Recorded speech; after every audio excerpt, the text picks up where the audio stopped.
नमस्ते दोस्तों, आपका स्वागत है हमारे एक नए वीडियो में। दोस्तों, नवरात्रि में एक चीज़ ज़रूर खाना, पूरे साल आपके पास पैसों की कमी नहीं पड़ेगी। बंद किस्मत के ताले खुल जाएंगे। नवरात्रि की आप सभी दर्शकों को ढेर सारी शुभकामनाएं। इस बार नवरात्रि में महाअष्टमी और नवमी तिथि, इन दोनों तिथियों में कन्या पूजन जरूर करें। इस दिन कई ग्रहों का मिलन होने के कारण इस दिन कई सारे राजयोग, धन योग का भी निर्माण हो रहा है। इस नवरात्रि माता रानी की कृपा से सिद्ध योग भी बनेगा। माता शेरोवाली को नवरात्रि बहुत प्रिय है। इस दिन अगर आप यह एक चीज खा लेते हैं तो पूरे साल पैसों की कमी से नहीं जूझेंगे। धन संपदा आएगी और माता रानी की कृपा सदैव आप पर बरसती रहेगी।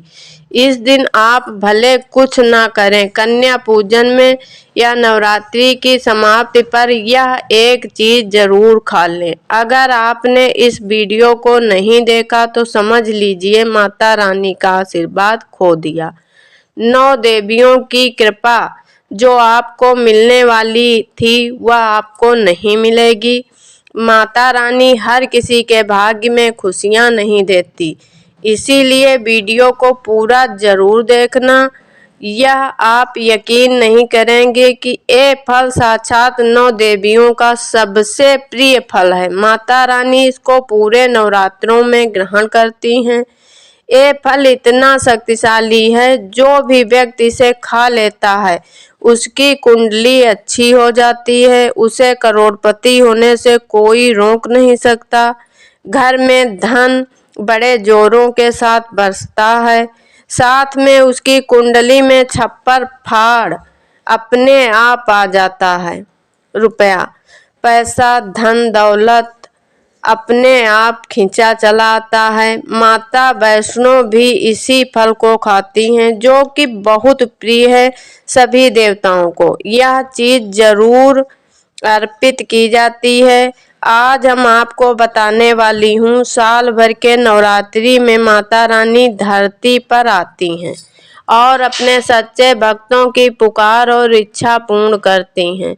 साल भर के इस नवरात्रि में किसी भी व्यक्ति को यह जरूर खा लेना चाहिए जो आपको बताऊंगी। यह मौका आपको नहीं छोड़ना है।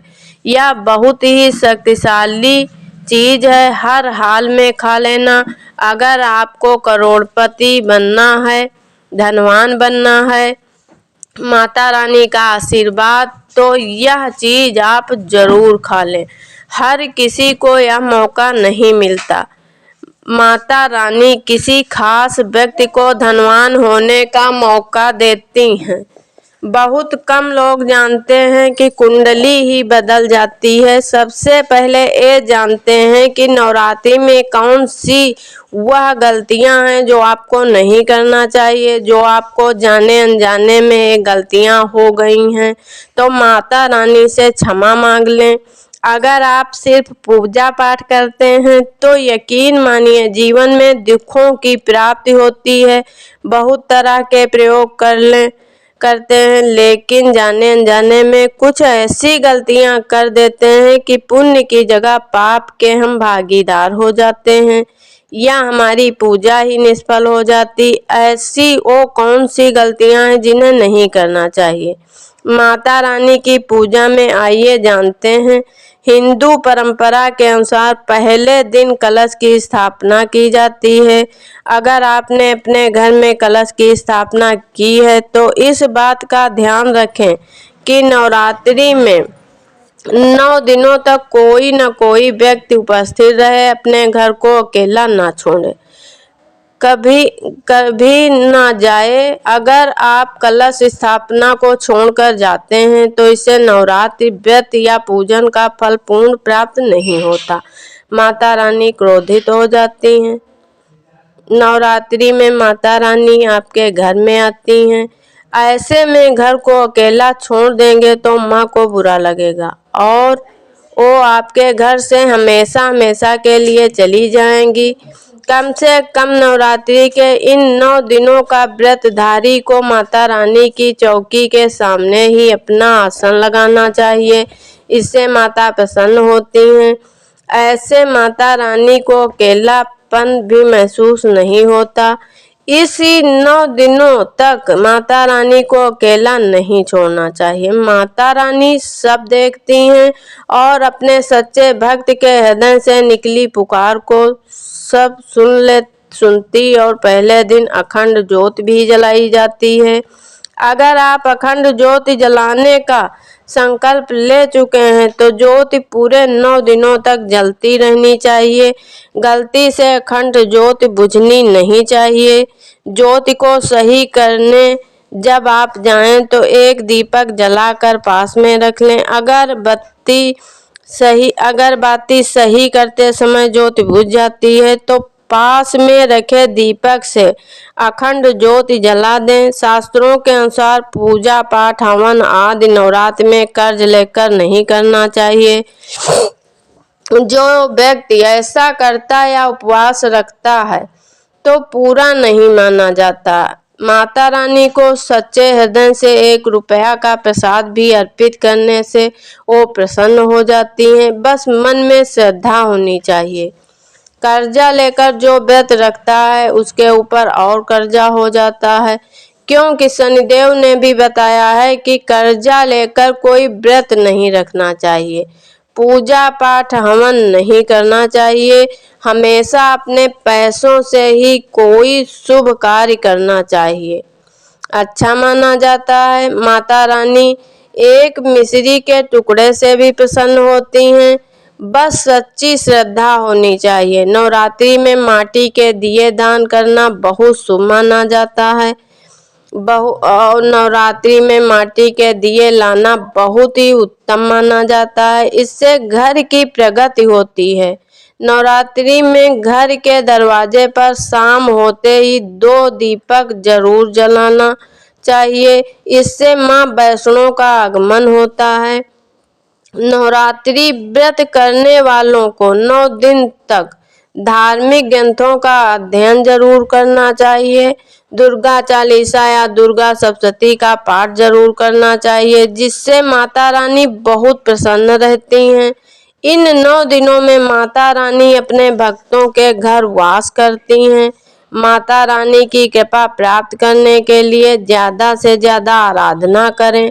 कलश के नीचे जो आप चावल रखते हैं, जब नवरात्रि समाप्त हो जाए तो पक्षियों को खिला दें या फिर पीपल के पेड़ के नीचे रखें, बहुत शुभ माना जाता है। इन चावलों को इधर उधर ना फेंकें, नहीं तो आपको पूर्ण पुण्य नहीं मिलेगा। और दीपक का बचा हुआ तेल घी किसी पेड़ के नीचे रखें, किसी जमीन में दबा दें। तेल को इधर उधर ना फेंकें। और इन 9 दिनों में किसी के वाद विवाद, लड़ाई झगड़ा एवं क्रोध नहीं करना चाहिए। माता को क्रोध बिल्कुल नहीं पसंद है। जहाँ कलेश कलह होता है वहाँ माता नहीं आती हैं। घर में दरिद्रता वास करती है, उन्हें माँ दुर्गा के क्रोध का सामना करना पड़ सकता है। हमारी संस्कृति में कन्याओं को माँ दुर्गा का रूप माना गया है, इसीलिए नवरात्रि कन्या पूजन का बहुत बड़ा ही महत्व माना जाता है। इसीलिए नवरात्रि में किसी कन्या या महिला का अपमान भूल कर भी ना होने दें, ना दुख पहुँचाएं, उनका पूरा सम्मान करें, नहीं तो दुर्गा माँ नाराज हो जाती हैं।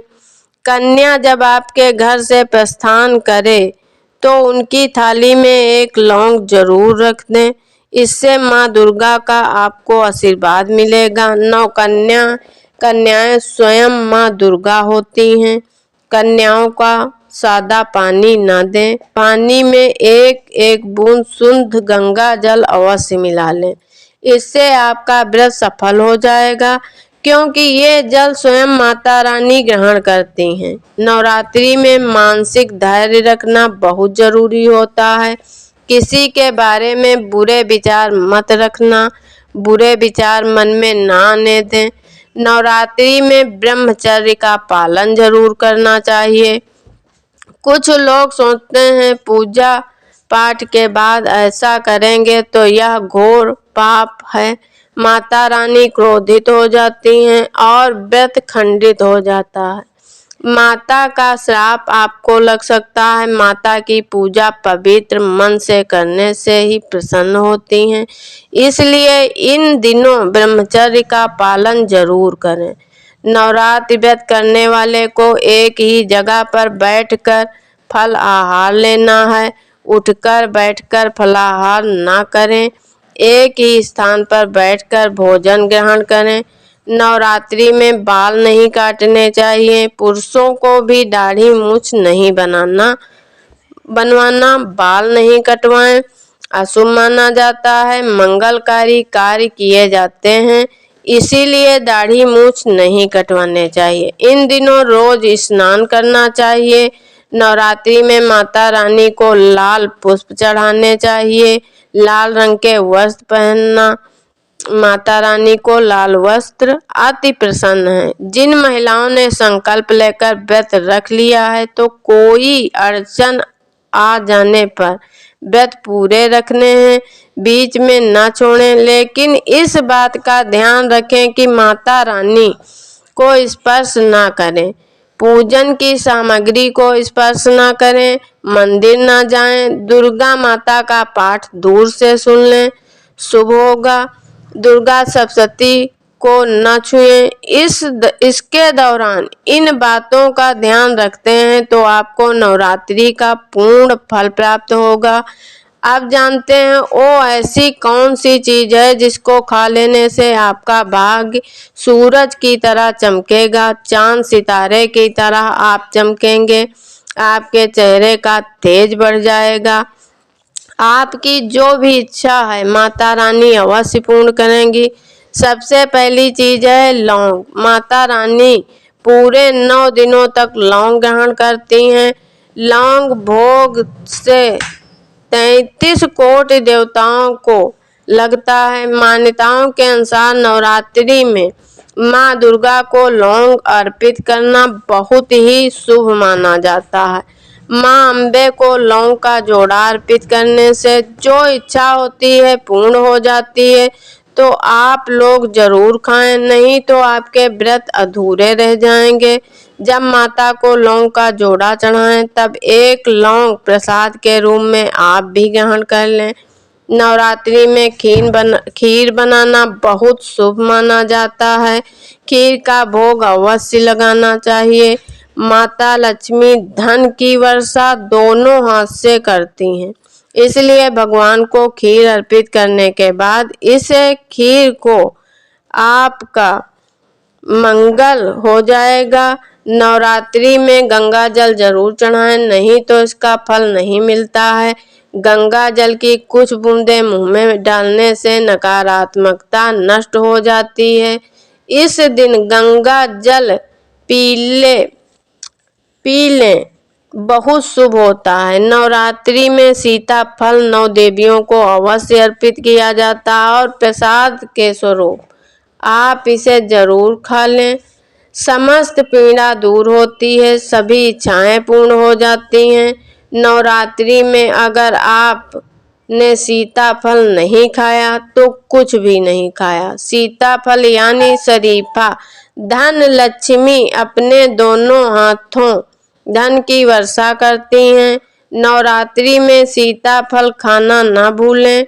नवरात्रि में जो जौ होते हैं उनकी हरियाली घर के सभी लोगों को नवरात्रि के आखिरी दिन खिलाएं। माता रानी अपने चरणों में वास देती हैं।